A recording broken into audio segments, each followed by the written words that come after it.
What's up, Soul Family? Coming at you with another collective reading. This one's going to be on.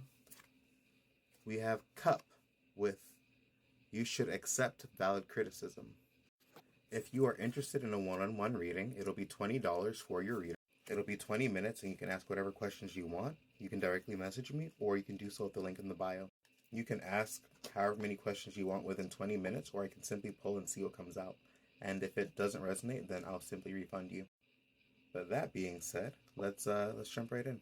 So first, let's see where this criticism is around, and we'll go from there.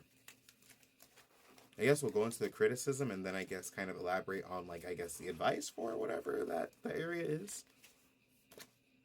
So we have 4-leaf clover with great good fortune, and then crib with birth or conception of a child or enterprise. So this is making me think that in some way, shape, and form, maybe you have access to people who know about business and stuff like that, and maybe you just need to take some advice from them. Maybe you have some ideas, and maybe they're the ones who will be able to bridge the gap between you being able to be successful with what you're working towards and you kind of struggling in the wind.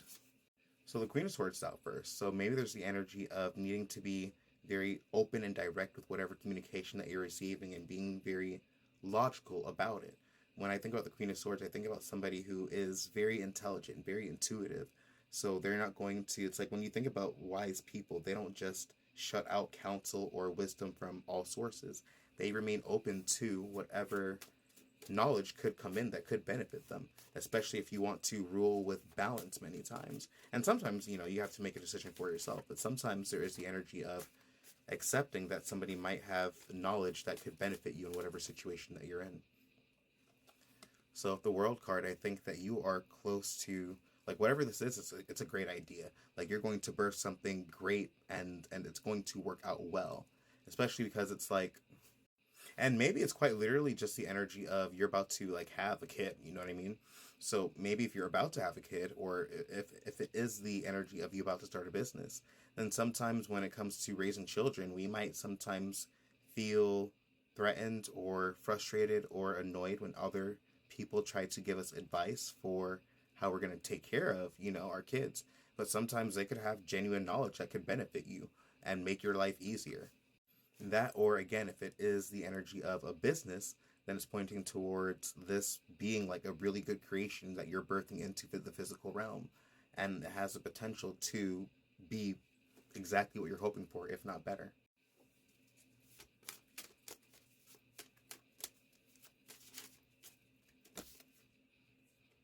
Then we have the Hermit card. So there is still the energy of trusting your own intuition and trusting your own path. And, it is at the end of the day your decision and your choice to make.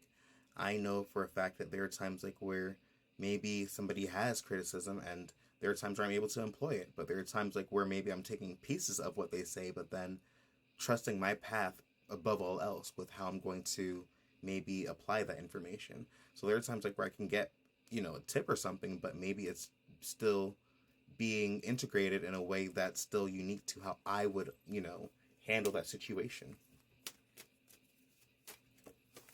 Sorry, I just dropped something. So then we have the Six of Wands. So it's going to work out. It's going to be successful. And if it's not an endeavor, it could be that, when it comes to you having a kid, you're going to be a great parent. You're going to do great things. It's just a matter of continuing down the path and allowing it to happen, or allowing the help to come in the way that it needs to, when it needs to, so that it can be, successful the way that you need it to be. We have the Hanged Man and the Nine of Swords. So understandably, we're going to have a lot of anxiety. We're going to have a lot of doubts, especially if it comes to having a kid or even starting a business. Anything like that's going to give a lot of doubts. But I think we have a lot of time to pause and take into consideration what we're able to do or how we're able to approach a situation. So with the Hanged Man, it's the energy of considering maybe a different perspective or a different way of seeing things to handle whatever you're going through. So maybe what will help this anxiety is changing how we're approaching the situation. If we are feeling overwhelmed with thinking that we have to do everything on our own, then maybe accepting advice or accepting help or accepting criticism from another person or seeing it from the lens of another person will give you a little bit of benefit compared to being rigid in whatever structure that you're approaching. I'll pull a couple more. And then we have the Nine of Pentacles. So again, there's a lot of energy of still trusting your own intuition. The Nine of Pentacles is like the card of somebody who is self-made, and it's like a card of independence. So it does point towards still trusting the way that you're going to handle things and really relying on your own modalities. But at the very same time, it's just, I think, again, accepting criticism where it is valid. Especially if you have your own garden, you already have like your own things going on, then you might not necessarily need too much help. You might just need to tweak something here or there. And then we have the Star card, and at the bottom on the deck we have the Page of Wands. So again, whatever you're hoping for, it's going to work out. Like whatever your vision is, whatever your intentions are, it's going to pan out in the best way. And I think a lot of times we tend to get overwhelmed while we're trying to get towards whatever our intentions are, even if it's a kid. I'm pretty sure the path to having a kid, much as having to hold a child in your body for however long and bear a child, it's a process. So things will work out. What you're hoping for will be what it will be, but it's just a matter of going through the process to get to that point. And then with the Page of Wands, it could be one of two things. The Page of Wands, for those who are maybe expecting somebody, or expecting a child or something, then maybe it's pointing towards re-exploring like that fire part of yourself, like the fire part of yourself. It's like the part of yourself that kind of like gets ignited. Like it's like when I think about wands, it's like when you think about kids or children in general, they get lit up, they get excited, they get joyful over like such minor things sometimes. So the Page of Wands energy to me is sometimes the energy of finding those things that are going to like, fuel you again, especially if you're going to have a kid. It's like finding ways to connect to your inner child, finding ways to tap into that energy, finding ways to bridge that gap between, you who is a whole adult and now having this child, and maybe reigniting that passion and that fire that you have for life.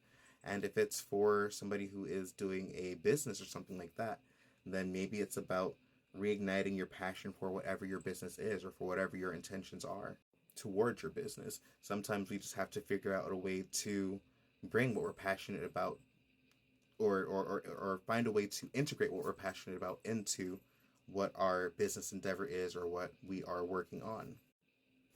But that being said, peace and blessings, you guys, and I hope you guys have a great day.